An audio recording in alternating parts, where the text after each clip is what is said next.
Welcome to Synagogues of New York, Part 54.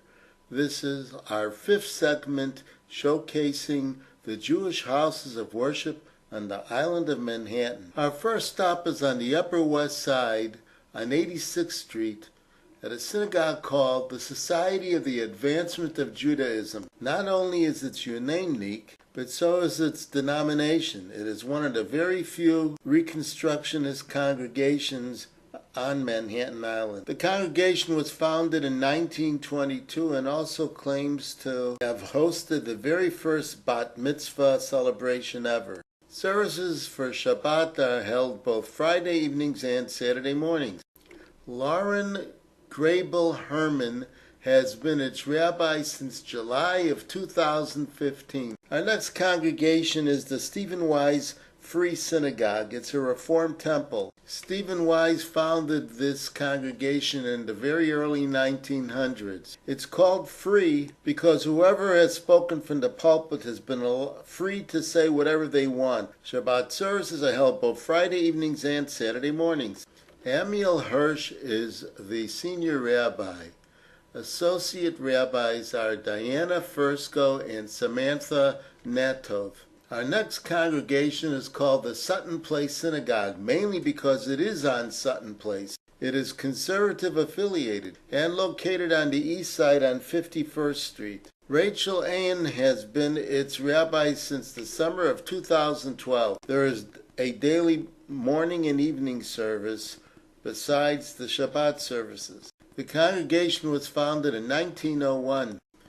Until 1906, it was known as Beth HaMedrash HaChodesh Talmud Torah and stayed Orthodox until the mid-1950s when it became conservative. Besides changing its name to the current one in 1906, it also bought the building shown here on 51st Street from another synagogue called Congregation Or Chaim. Or Chaim had purchased the building in 1898 from a Methodist chapel. We might as also make a correction in that the building shown here is not the original one, but a newer one on the same site that was constructed in the 1970s. And since we brought up the discussion of synagogues changing names, let's bring up another one. Here is what is now called the Tribeca Synagogue. It was founded in 1938, originally being called the Civic Center Synagogue. In 1957, it built its very first own building, but was forced to give it up for eminent domain for the building of the Federal Plaza in the downtown area. The current building was constructed in 1967. The neighborhood changed subsequently, appealing to those looking more for a bohemian lifestyle, and the synagogue attracted those from the Soho, Tribeca, and Lower Manhattan area. It affectionately became known as the Synagogue for the Arts. The name was changed once again in 2013 to Tribeca Synagogue to reflect more of the focus on the neighborhood. This Orthodox congregation is led by Rabbi Jonathan Glass, who received his smicha from the Mir Yeshiva in Flatbush. We move on to the Reformed Temple Israel of the city of New York. It is located on the Upper East Side on 75th Street. It was established in 1870 all the way up in Harlem. Its name back in those days was Yad B'Yad, or Hand in Hand. David J. Gelfand is currently its spiritual leader. Shabbat services are held both on Friday evenings and Saturday mornings.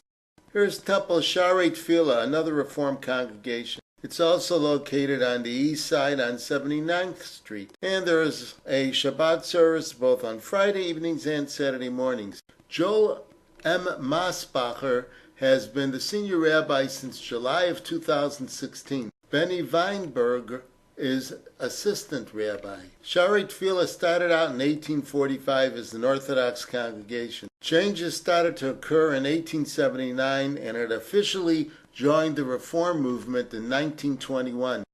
After several moves, it relocated to its current location in 1958.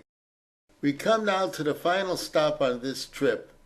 It's called Congregation Ezras Israel, but better known as the Actors Temple. Jill Hausman is the rabbi, serving in this capacity since 2006. The synagogue is located on the west side on 47th Street. Although the congregation uses a conservative prayer book, it practices the Reformed traditions. Its synagogue building was constructed in 1923 and has been designated a national landmark. Famous performers from vaudeville, radio, and television would attend services on major holidays.